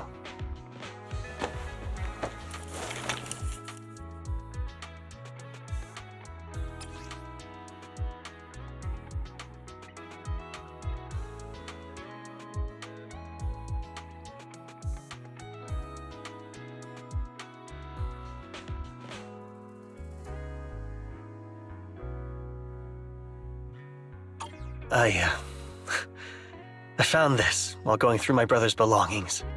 It's been tucked away for years. There's a recording on it, and I think it's a gift Liar Squad made for you, but never had the chance to give you. Thank you so much. Do you mind if I listen to it now with the proxies? Wait, with us? I thought we were just here to collect the commission fee today. Go ahead. As for the commission fee, I'll pay it to you both shortly, so don't worry about that.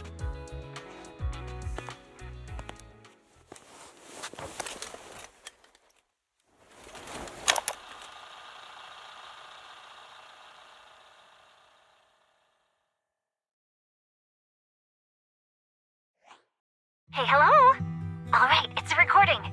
This is a message from Liar Liar Squad for our little sniper. Everyone ready? I'll count down. 3, 2, 1. Congratulations on your 1000th day with Liar Squad! Hey, you guys are totally out of sync. Captain, can we redo this? The anniversary gift has to be perfect. That's our assault specialist, Acheron. She has a strong sense of aesthetics, prioritizing beauty in both combat and her daily life. She taught me a lot about makeup and fashion. Oh, she won't care if we're a little off. Forget the re-record. Let's just get it done and order the cake. We don't want him to sell out. That's our medic, Kakaitis. He's usually lazy and a bit of a smooth talker, but he's actually very capable and kind. He taught me a lot about unconventional negotiation tactics and ways of handling things. You two, stop arguing during the recording. I've already ordered the cake. If you keep rambling, we really will have to re-record this. Cut the chatter already. And that's Styx, a reliable artillery specialist. He's the oldest in the squad. He loves sharing photos of his daughter and reminiscing about how he wooed his wife. The way he won her over inspired me a lot. All right, let's all calm down. Wouldn't want to get on the captain's bad side. Captain, would you like to go first? We can edit or re-record whatever we need to. That's our scout and engineer, Lethe. He's a bit self-conscious because of how his younger brother excels, and he's somewhat introverted, but he's actually very capable.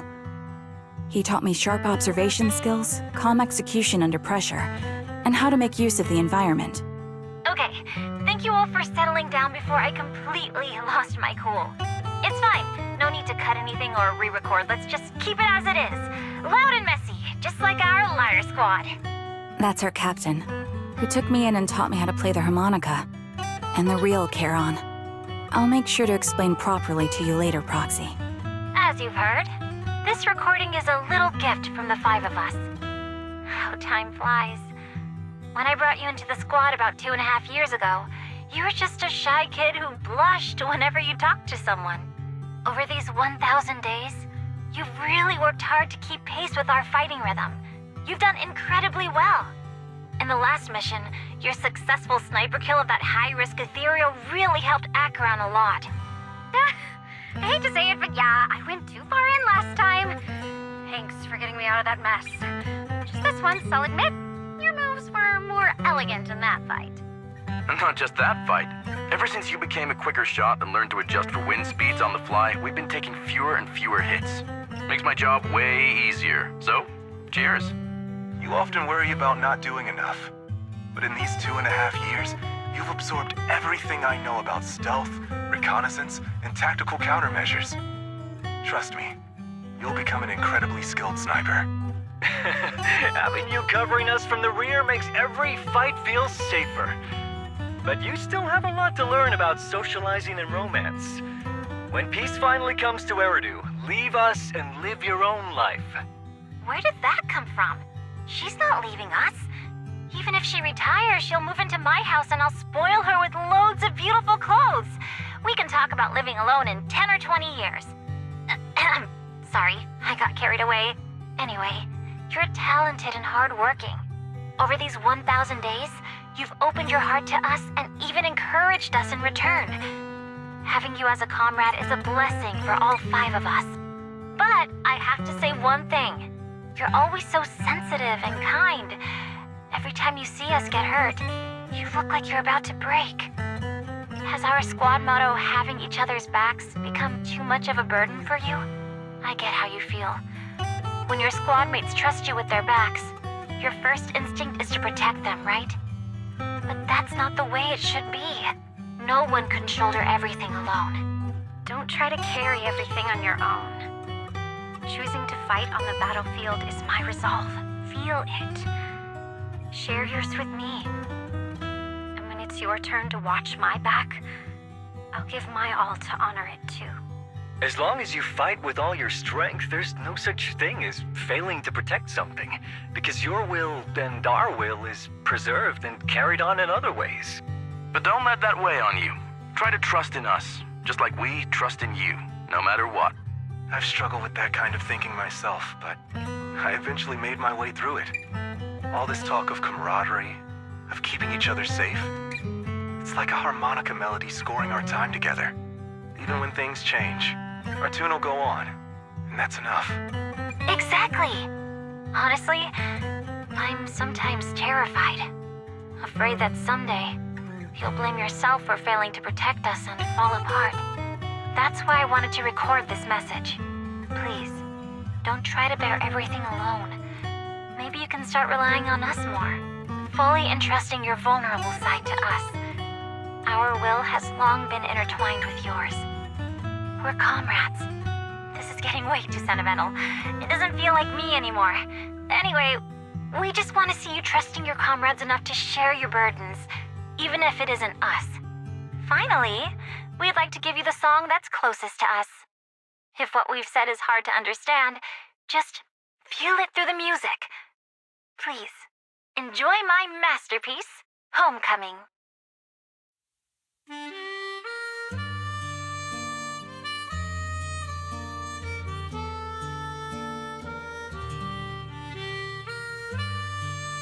Proxy, do you remember?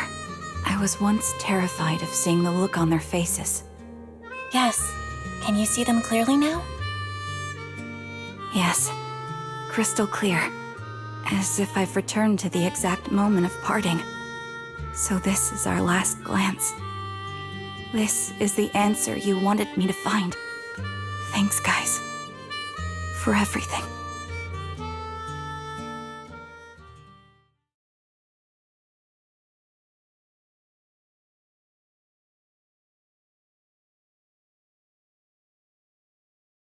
Proxies.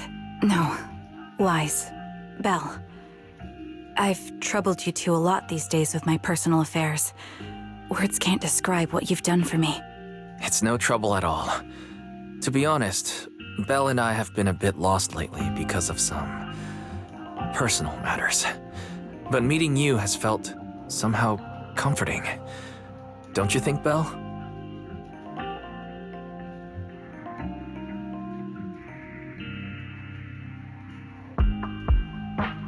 Exactly.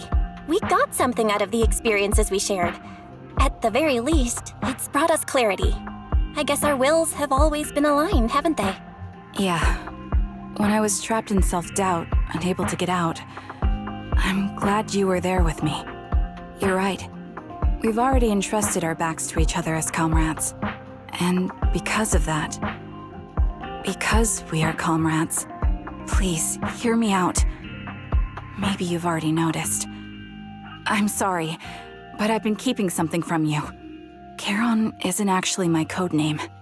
As I mentioned before, Charon was my captain's code name. When I met both of you for the first time, I didn't want to tell you my code name, because I thought someone who couldn't protect their squad mates had no right to one. So I lied. Captain Charon was an orphan like me, with no family to mourn her. I've been using her code name because I may be the last person in the world who still remembers her.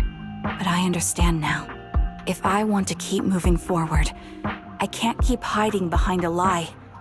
My true codename is...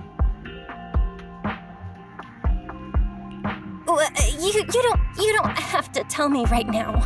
At the harbor, Nathan spoke to you privately. Was he offering you a chance to return to the Defense Force? Yes. He said he still has a friend in the Defense Force who's currently forming a new squad. And if my goals align with theirs, I could consider joining them. So, what's your decision?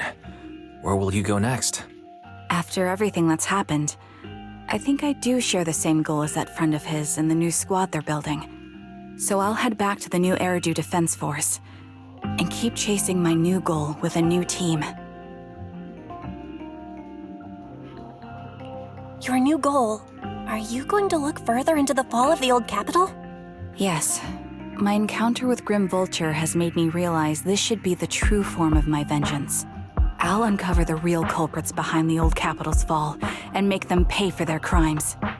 If the ferryman who leads me to the truth demands a price, I'm willing to wager my life. I have a gut feeling the masterminds will reveal themselves again soon. To protect the city my comrades cherished and sacrificed their lives for, I won't allow such a tragedy to happen again. by letting the will to protect guide my hatred. I now have a clear aim toward the truth.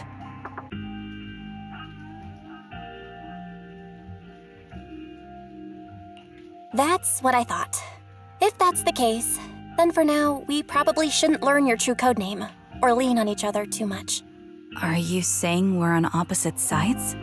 No, we might walk different paths. Those paths will lead us to the same destination.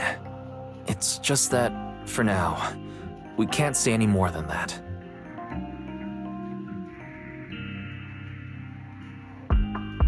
To be honest, after facing an enemy as ruthless as Grim Vulture, we're reminded of our own powerlessness.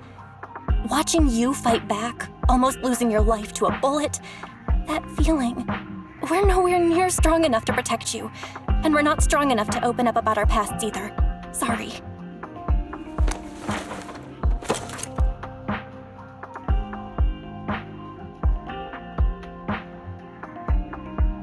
If this is your slightly selfish principle, I'll respect it. You were once my proxies, and I'll keep this memory locked away as something I cherish. If, as you say, our destination is the same, then we should continue on our separate paths, striving to grow stronger. The next time we meet, I'll reveal my true codename. I hope we can become true comrades. I want your presence to forever remain in the melody of my life. Yes, it's a promise. We'll meet again, Charon.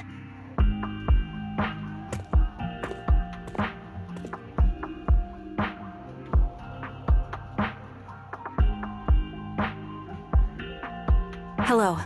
I'm the sniper from the former Liar Squad of the Chrysoberyl Division, recommended by Captain Nathan, originally of the new Eridu Defense Forces Obsidian Division, Impera Squad.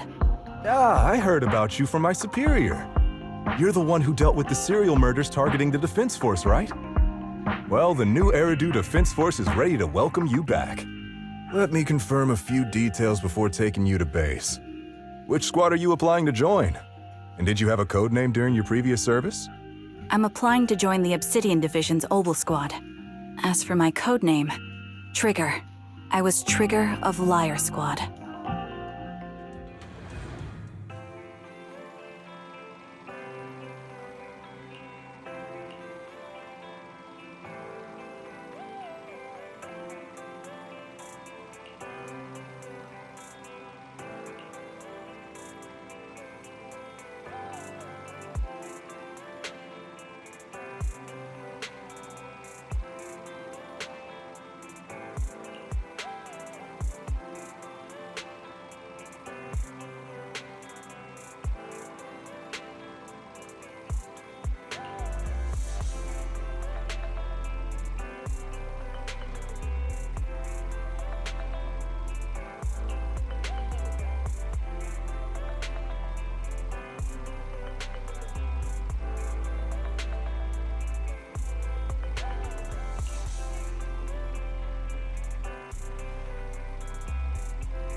Our first assignment together is a missing person commission. There's no need for combat or venturing into any hollows, so it's completely safe.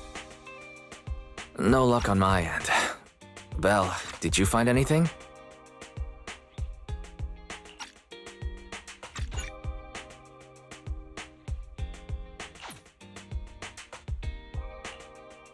Miss Charon, I just reached out to the information broker who posted the mission.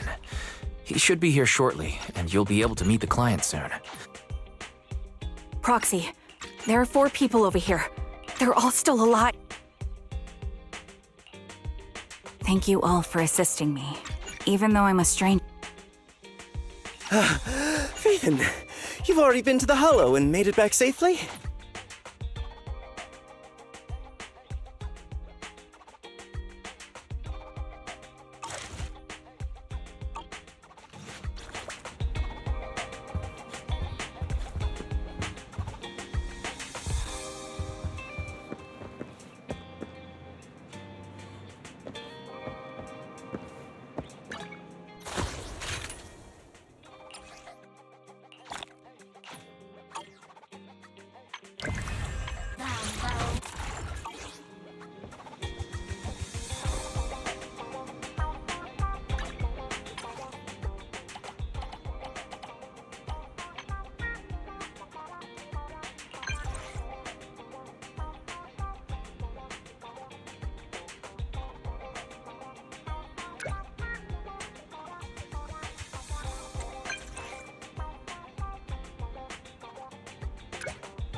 Sorry for the wait.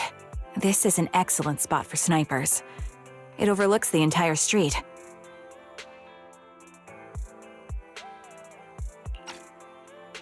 I sensed an unsettling gaze just a moment ago. We can observe from here to see if there are any suspicious individuals.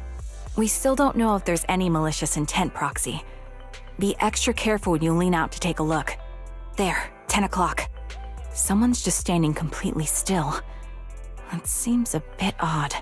And at 2 o'clock near the newsstand with the puppy. They've constantly been scanning the area.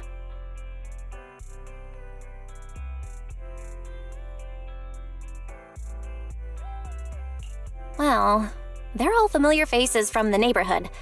If anything, maybe we're the suspicious ones here, since we're secretly watching everyone. So they're people you know? That's a relief. But even so, we shouldn't let our guard down so easily. My old captain used to say, using comms during an operation to talk about your romantic relationships? Are you kidding me? Don't forget I'm here to monitor you all. Still, since you're confident they pose no threat, maybe it was just me overthinking earlier. Not at all. Your observation is still spot on. Both Sita and Mrs. Yanni are very sharp and watchful people. If you ask me, you're much more observant than most. That's because everyone has their own unique aura. For me, auras are like invisible outlines. By sensing them, I can see everything clearly. I see. Then how about my aura? Your aura... it's round and bouncy. Pretty sure that's just Eos. I know. It's just that every critical moment we share always seems to happen in a hollow. And your bouncy silhouette is now etched in my memory. It's pretty hard to shake that impression. Please try to change that. Eos is adorable, but I want to be remembered as, well, me, not a Bangbu. Okay, I'll try. But it might take more interactions to change the impression I have. Things like conversations, spending time together, or even physical touch. That's what I heard from Styx. So if you're okay with it, may I touch your face? I want to remember you more vividly.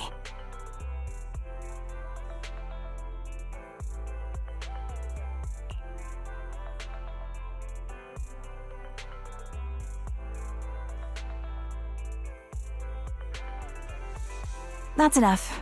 I've memorized your features. Your aura is warm with a tinge of nervousness. Softer than I imagined. And there's a steady pulse that feels reassuring. It's definitely different from Eos's round bounciness. This time, I could sense you clearly. You're burned into my memory now, too. You might seem fragile, but you're the silent supporter that everyone relies on. Thank you for trusting me. This time, I'll protect everyone.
All right, but in crowded places, can I ask you to hold my hand?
I'm sorry to keep you waiting.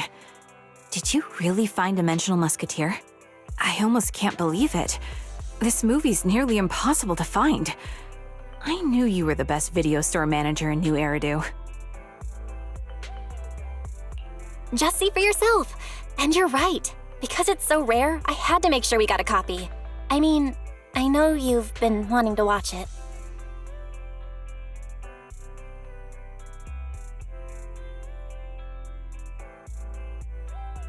Actually, I watched this movie years ago. It's a good one. But I guess my memory's gotten fuzzy over time. I only remember bits and pieces now. It's funny how some movies become so special to you that you're almost scared to rewatch them. You know that feeling, right? So I thought maybe watching it with you would help me finally work up the courage to see it again.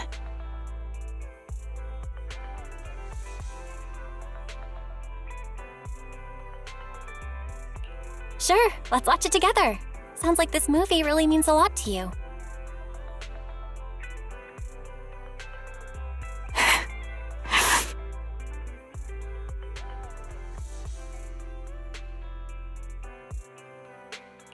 That was badass!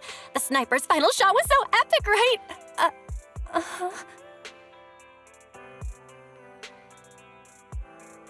Whoa, what's with all the tears? Are you okay? Have you been upset this whole time? I guess only a sniper like him could truly protect his squad and keep them safe.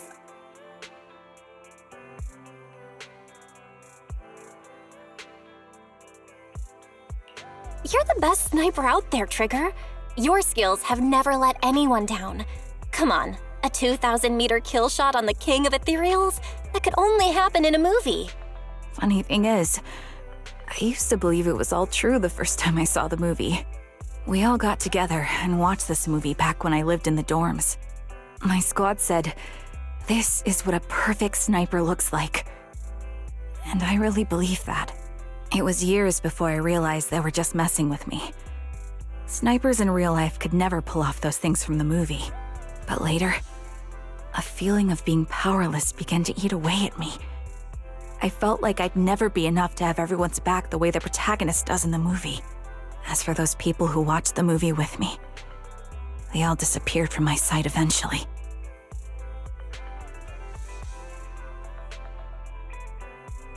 They aren't truly gone.